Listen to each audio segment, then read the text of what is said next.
آئیے آج کی ویڈیو کا آغاز کرتے ہیں۔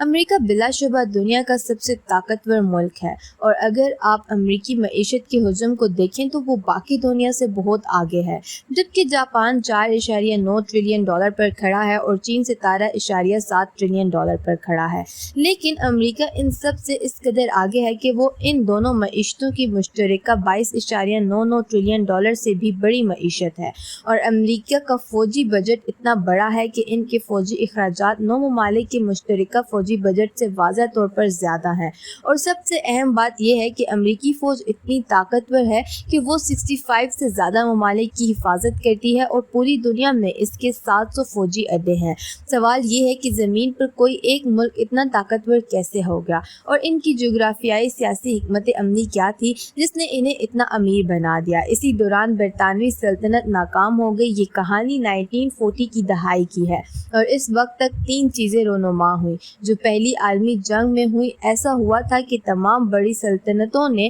اپنے تمام وسائل دوسری جنگ کے لیے وقف کر دیے تھے۔ اس عمل میں برطانوی سلطنت کا قرضہ 1913 میں 0.62 بلین پاؤنڈ سے بڑھ کر 1930 میں 7.8 بلین پاؤنڈ ہو گیا تھا، جو کہ اس کے جی ڈی پی کا 25% سے 130% ہو گیا تھا۔ اور بالکل برطانوی سلطنت کی طرح جب باقی تمام سلطنتیں ایک دوسرے کے خلاف لڑ رہی تھیں، امریکہ نے ان سب کے خاتمے تک جنگ میں حصہ نہیں لیا اور جنگ میں شریک ہونے کے بجائے جنگی مرچنٹ کے طور پر کام کیا۔ اب اس کا کیا مطلب ہے؟ جبکہ تمام بڑی سلطنتیں جنگ میں مصروف اور اپنی تمام افرادی قوت اور وسائل کو جنگ کے لیے وقف کرنے کے بجائے، ریاستہائے متحدہ امریکہ نے اپنے تمام سرمائے اور افرادی قوت کو کپاس، گندم، تیل، ربڑ، آٹو موبائل مشینری اور ہزاروں دیگر سامان کا ایک بڑا سپلائر بننے کے لیے استعمال کیا، جس کے نتیجے میں ریاستہائے متحدہ امریکہ نے ایک عظیم ترین تجربہ کیا۔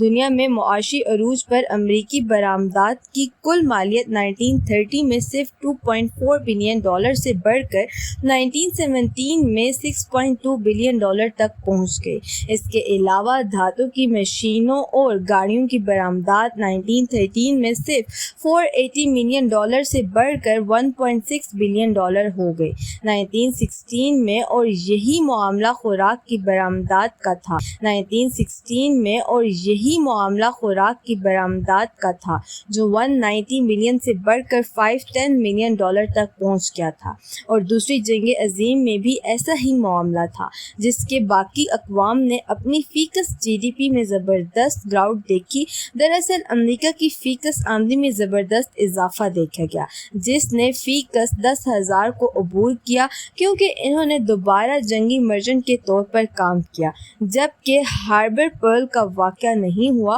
اور اس سے بھی اہم بات یہ ہے کہ جنگ ان کی سرزمین پر نہیں لڑی گئی تھی، لہٰذا مجموعی طور پر 2 میں سے 1 کاروبار کر کے عالمی تاریخ کی سب سے مہنگی جنگوں میں امریکہ نے اتنا پیسہ کمایا کہ جب ہر دوسرے ملک کی معیشت تباہ ہو گئی اور ان کے سونے کے ذخائر 1910 میں 2,000 ٹن سے 1914 میں تقریباً 20,000 ٹن، تو سوال یہ ہے کہ کیا اس کا مطلب یہ ہے کہ امریکہ سونے کی وجہ سے سپر پاور بن گیا؟ نہ کہ سونے کے ساتھ ساتھ اس نے اپنی بنائی ہوئی رقم سے کچھ بہت ہی اہم حکمت عملیوں کو تعینات کیا، اور اس حکمت عملی دراصل انہیں ایک عالمی سپر پاور میں تبدیل کرنے میں کامیاب رہی۔ تو سوال یہ ہے کہ یہ حکمت عملی کیا تھی؟ اب 3 عناصر جو ایک سپر پاور ملک بنا دیتے ہیں۔ پہلے نمبر پر دوسرے ممالک کے وسائل آپ پر کتنا انحصار کرتے ہیں، اور یہاں پر امریکہ نے ایک محافظ کے طور پر کام کیا جو ایک اور بغاوت کو روکے گا،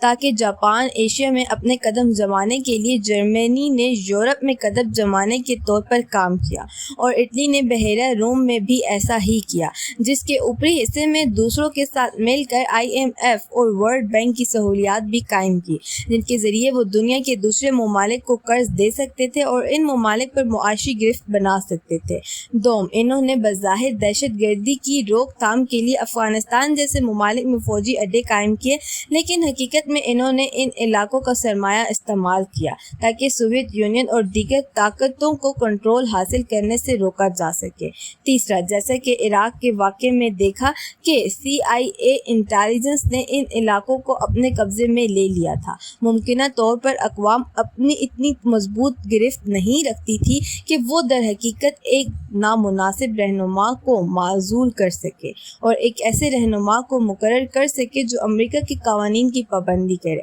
یہی وجہ ہے کہ وہ محمد موسیٰ کے عہدے سے ہٹا سکتے تھے اور ایران کی تیل کی صنعت کو قومیانے کے لیے تیار تھے، اور پھر اربوں ڈالر مالیت کا تیل نکال سکتے ہیں اور اربوں ڈالر مالیت کے اتحاد نئی قائم ہونے والی قیادت کو فروخت کر سکتے ہیں۔ چوتھا کہ انہوں نے تائیوان جیسے ممالک کو چین سے تحفظ فراہم کیا تاکہ کسی حریف سپر پاور کو اقتدار سنبھالنے سے روکا جا سکے۔ سیمی کنڈکٹر انڈسٹری اور یہاں تک کہ ان قدرتی وسائل تک جو جنوبی چین میں موجود ہیں، لہٰذا اس اہم نکات کے تحفظ نے انہیں حریف طاقتوں کے پھیلاؤ اور کنٹرول کو روکنے کے قابل بنایا، اور اس کے علاوہ برآمدی نقطۂ نظر سے امریکہ اپنی دولت کو استعمال کرنے میں کامیاب ہوا۔ چھوٹے کاروباریوں کو قرضہ دیا اور انہیں ترقی دینے کے قابل بنائے، اور یہیں سے امریکن ڈریم کا تصور سامنے آیا، جس میں بنیادی طور پر یہ بتایا گیا ہے کہ آپ کی عمر، جنس، ذات یا نسل سے قطع نظر اگر آپ کے پاس کاروبار کرنے کے لیے صحیح سرمایہ دارانہ مہارت ہے، ریاستہائے متحدہ امریکہ بطور ڈیفالٹ آپ کو ایک لیجنڈ بنا دے گا۔ اور اگر آپ دیکھتے ہیں کہ یہ واقعی سچ ثابت ہوا تو امریکہ میں کاروبار اس قدر ترقی کر گئے کہ امریکہ کھانے پینے کی مشروبات کے خام تیل کی سویلین ہوائی جہازوں اور ہوائی جہاز کے انجنوں کے سب سے بڑے برآمد کنندہ کے طور پر تیار ہوا، اور آج بھی ہے۔ دنیا کے ٹیک ہب میں یہ امریکی سپر پاور کا پہلا ستون تھا، جس کا معاشی فائدہ امریکہ سے باہر تھا اور امریکہ کے اندر معاشی ترقی۔ پھر ہم دوسرے نقطے پر آتے ہیں کہ امریکہ اپنے وسائل کے لیے دنیا پر کتنا انحصار کرتا ہے، اور یہ سب سے پہلے ان خطرات کو کیسے کم کرتا ہے۔ جیسا کہ تائیوان اور سعودی عرب جیسے ممالک کو امریکہ سے سیکیورٹی ملتی ہے،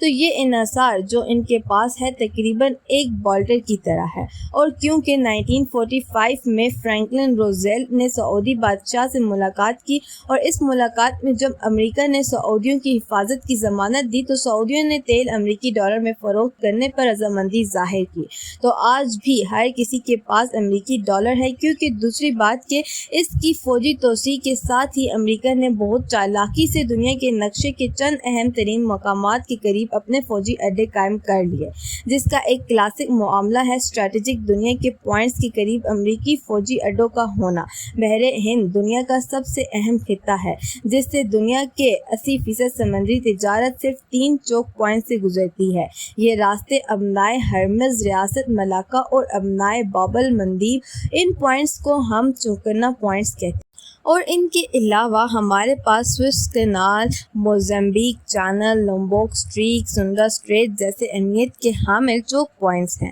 اور اب اگر آپ امریکی فوجی اڈوں کے قیام پر نظر ڈالیں تو آپ کو اندازہ ہو جائے گا کہ امریکی اڈے اسٹریٹ آف ہارمز پر تسلط قائم کرنے کے لیے ان میں سے ہر ایک چوک پوائنٹ کے بالکل قریب واقع ہیں۔ امریکہ کا جبوتی میں ایک اڈا ہے۔ اس سے بھی اہم بات یہ ہے کہ اس کا اس خطے میں سب سے اہم اتحادیوں میں سے ایک غالب اسرائیل کی شکل میں ہے، اور اس کے علاوہ ان کا یونان میں ایک اڈا اور ایک فضائی اڈا بھی ہے۔ ترکی اور لومبوک ریاست پر ریاست ملاکا کا فائدہ اٹھانے کے لیے امریکہ کا ایک اڈا سنگاپور میں بھی ہے۔ اور اگر آپ امریکہ میں مقیم مقامات کی تفصیلات کو باریک بینی سے دیکھیں تو آپ دیکھیں گے کہ امریکہ کا ڈیاگو گارسیا میں بھی ایک اڈا ہے۔ اس طرح سے امریکہ اہم ترین تجارتی راستوں پر نظر رکھتا ہے، اور پھر ہمارے پاس دنیا کی ڈالرائزیشن ہے۔ دنیا کی تاریخ کی 2 سب سے مہنگی جنگوں میں سے ایک کاروبار کرنے کے ذریعے اپنے وسائل کو استعمال کرتے ہوئے دنیا کے سب سے زیادہ طاقتور فوجی اڈے قائم کرنے کے لیے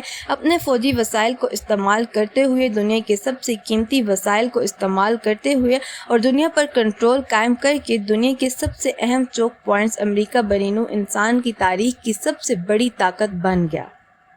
اب تک کے لیے میری طرف سے اتنا ہی۔ مزید اس طرح کی ویڈیوز کو دیکھنے کے لیے ہمارے چینل کو سبسکرائب کریں۔ ملتے ہیں اگلی ویڈیو میں، تب تک کے لیے اپنا خیال رکھیں۔ خدا حافظ۔